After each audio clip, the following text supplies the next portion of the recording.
প্রধান উপদেষ্টা অধ্যাপক ডক্টর মোহাম্মদ ইউনূস যেমনটা বলেছেন যে বাংলাদেশের পরিস্থিতি দেখে এখনো মানুষ মনে করে অন্তর্বর্তীকালীন সরকার এখনো তাদের জন্য ভালো সমাধান। যখন যে সরকার থাকে সেই সরকারটা জনগণের পালস বুঝে কাজ করতে হয়। সেই হিসেবে ওনার হাতে যে ধরনের তথ্য আছে সেই তথ্যের উপর ভিত্তি করেই হয়তোবা তিনি সে কথাটা বলেছেন। এই দেশের মানুষ বারবার আন্দোলন সংগ্রাম করেছে গণতন্ত্রের জন্য, গণতন্ত্রের জন্য, অর্থাৎ নির্বাচিত সরকার, এবং সেই নির্বাচিত সরকার যেন জনগণের কাছে দেয়া কমিটমেন্ট অনুযায়ী কাজ করে। আমরা জানি না এর মাধ্যমে তিনি কি তাহলে বলতে চাচ্ছেন যে অন্তর্বর্তী সরকারই মানে থাকবে, নির্বাচিত সরকারের প্রয়োজন নেই। প্রধান উপদেষ্টা অধ্যাপক ডক্টর মোহাম্মদ ইউনূস যেমনটা বলেছেন যে বাংলাদেশের পরিস্থিতি দেখে এখনো মানুষ মনে করে অন্তর্বর্তীকালীন সরকার এখনো তাদের জন্য ভালো সমাধান। অন্তর্বর্তী সরকার বাংলাদেশের জন্য এখনো ভালো সমাধান। বাংলাদেশের নাগরিক হিসেবে আপনি কিভাবে দেখেন বিষয়টা, এবং কতদিন পর্যন্ত অন্তর্বর্তীকালীন সরকার আসলে ভালো সমাধান হিসেবে দেখছেন আপনি? ধন্যবাদ। আপনি অত্যন্ত চমৎকার একটি প্রশ্ন করেছেন, এবং এটা এই প্রশ্ন নিয়ে আলোচনা এখন হচ্ছে সারা দেশে, এবং আমরা লক্ষ্য করি টিভিএন এই ধরনের লুক্রাটিভ প্রশ্ন সামনে নিয়ে আসছে। এই জন্য আপনাকে ধন্যবাদ, এবং আজকে যারা শুনছেন প্রিয় দর্শক মন্ডলী, আপনাদেরও ধন্যবাদ। এখন আল জাজিরা টেলিভিশনে আমাদের মাননীয় উপদেষ্টা যে মন্তব্যটি করেছেন, উনি এখন সরকারে আছেন, সরকারের বিভিন্ন গোয়েন্দা বাহিনী আছে, তারা হয়তো জনমত যাচাই করে সরকারকে তথ্য দেয়। যখন যে সরকার থাকে সেই সরকারটা জনগণের পালস বুঝে কাজ করতে হয়। সেই হিসেবে ওনার হাতে যে ধরনের তথ্য আছে সেই তথ্যের উপর ভিত্তি করেই হয়তোবা তিনি সে কথাটা বলেছেন।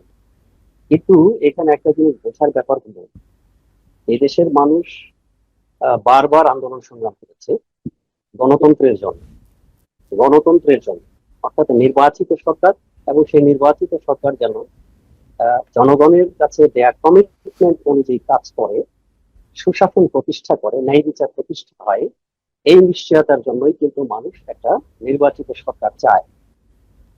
এবং যে সরকারটাকে আমরা পতন ঘটালাম সেই সরকারের বিরুদ্ধে আমাদের অন্যতম অভিযোগ যেটা উত্থাপিত হয়েছে বিরোধী দলের পক্ষ থেকে, সেটি হচ্ছে যে তারা নির্বাচিত নয়। তারা যে নির্বাচনটা করেছে সেটা গণতান্ত্রিক হয়নি, গণতন্ত্রের অনুপস্থিতি আছে, কাজেই তাদেরকে তারা নির্বাচিত মনে করে না। এই যে নির্বাচিত মনে করে না, এই জন্যই তারা বিগত সরকারকে অবৈধ মনে করেছে, এবং মনে করেছে যে এই অবৈধ সরকারকে পতন ঘটিয়ে একটা নির্বাচিত সরকার যারা সংবিধান অনুযায়ী চলবে, গণতান্ত্রিক রীতিনীতি অনুযায়ী চলবে, এবং এইভাবে চললে একটা নতুন বাংলাদেশ তৈরি হবে, এই আশা নিয়ে তারা এই সরকারটা পতনের আন্দোলন করেছে। এটাই মানে এখন যে সরকারটা বর্তমানে আমরা দেখছি তারা হচ্ছে ইন্টারিম সরকার।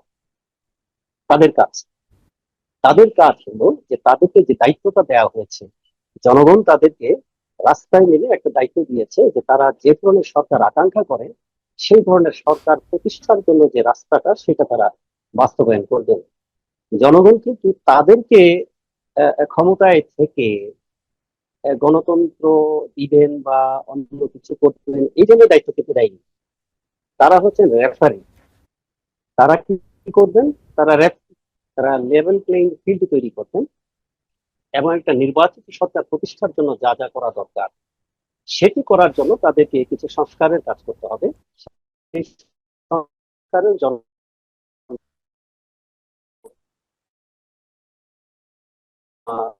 কমিশন গঠিত হয়েছে। কমিশনগুলো এখন প্রশ্নটা হচ্ছে যে যে মন্ত্রী হয়তোবা তিনি রাষ্ট্রযন্ত্র ব্যবহার করে যে তথ্যগুলো পেয়েছেন তার উপর ভিত্তি করে তিনি মনে করছেন যে এখন পর্যন্ত অন্তর্বর্তী সরকারই হচ্ছে একটা ভালো সমাধান।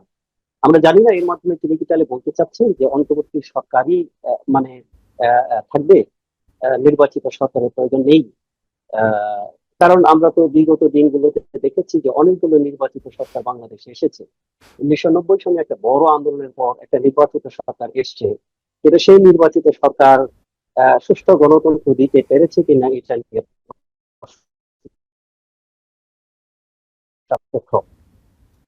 এরপরে আবার যখন আমরা দেখলাম যে বিগত তারাও একজন নির্বাচিতই ছিল, তারা নির্বাচনের মাধ্যমে ক্ষমতায় ছিল, কিন্তু যে প্রক্রিয়ায় নির্বাচনটা হয়েছিল সেটাকে জনগণ হয়তো বা গ্রহণযোগ্য মনে করি, যার জন্যই তো তাকে আমরা পতন ঘটাইলাম। এখন বর্তমান সরকারটা কিন্তু কোনো নির্বাচিত সরকার না, এটা হচ্ছে একটা অভ্যুত্থানের মাধ্যমে জন জনগণের ইচ্ছার প্রতিফলন হিসেবে যারা আন্দোলনের সাথে সম্পৃক্ত ছিল তারা তাদের উপর দায়িত্বটা হস্তান্তর করেছে। এখন উনি যদি ওনার এই বক্তব্যের মধ্যে দিয়ে আসলে কি অর্থ প্রকাশিত হচ্ছে এটা হয়তো উনি আমাদের কাছে ব্যাখ্যা করবেন, বা ওনার যারা স্পোক্স পার্সন আছেন তারা হয়তো ব্যাখ্যা করবেন। তো অন্তর্বর্তীকালীন সরকারই হচ্ছে ভালো সমাধান, এই কথাটা কিন্তু বহু কিছু মিন করে। আমরা ইতিমধ্যেই দেখেছি যে সোশ্যাল মিডিয়াতে কিন্তু একটা ব্যাপক ক্যাম্পেইন চলছে যে আমরা নির্বাচন চাই না, ইউনূস স্যারকে চাই। কোনো কোনো জায়গা থেকে বলা হচ্ছে যে আমাদের নির্বাচনের প্রয়োজন নাই, ইউনূস স্যারকে আমরা 5 বছর চাই, কেউ বলছে 10 বছর চাই। তো তাহলে সেটা যদি হয়, যে হতে পারে জনগণ তো চাইতেই পারে, আমরা তো আসলে জনগণ চাইছে কি চাইছে না সেই মানদণ্ড তো আমরা পাচ্ছি না, কারণ সেটা তো আমাদের বিভিন্ন মিডিয়ার মাধ্যমে আসছে, সোশ্যাল মিডিয়া বা বিভিন্ন মিডিয়ার মাধ্যমে, কিন্তু লিগ্যাল ফরম্যাটে তো ম্যান্ডেটের মতো করে সেটা আসছে না। কাজেই জনগণ আসলে চাইছে কি চাইছে না, এইটা তো আমরা নানা ধরনের প্রচারণা আছে। এখন যে জিনিসটা হচ্ছে যে এর মাধ্যমে এটা সরকারকেই ব্যাখ্যাটা পরিষ্কার করতে হবে যে তারা আসলে এটা কিভাবে তারা বলছেন। কারণ আপনি দেখেন, যখন একটা অন্তর্বর্তীকালীন সরকার থাকে তখন কিন্তু বিভিন্ন রাজনৈতিক দল কিন্তু তাকে সহযোগিতা করে, কারণ তারা জানে যে এই সরকারটা স্থায়ী না, এই সরকারদের যেহেতু কোনো রাজনৈতিক ভিত্তি নেই।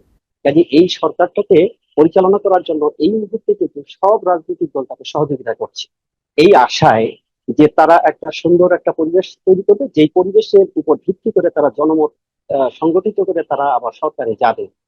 এই যে প্রত্যেকটা রাজনৈতিক দল, বিএনপি বলেন, জাতীয় পার্টি বলেন, জামাত ইসলামী বলেন, নতুন গঠিত হওয়া সংগঠন বলেন, অথবা বিগত যারা প্রকাশিত হয়েছে তারাও হয়তো রাজনীতিতে আবার সক্রিয় হতে পারে, তো সবাই কিন্তু মনে করছে যে এই অন্তর্বর্তী সরকার হয়তো তাদের জন্য সেরকম একটা পরিবেশ নিশ্চিত করবে, এই আশায় তারা কিন্তু সবাই সবার জায়গা থেকে অন্তর্বর্তী সরকারকে সহযোগিতা করছে।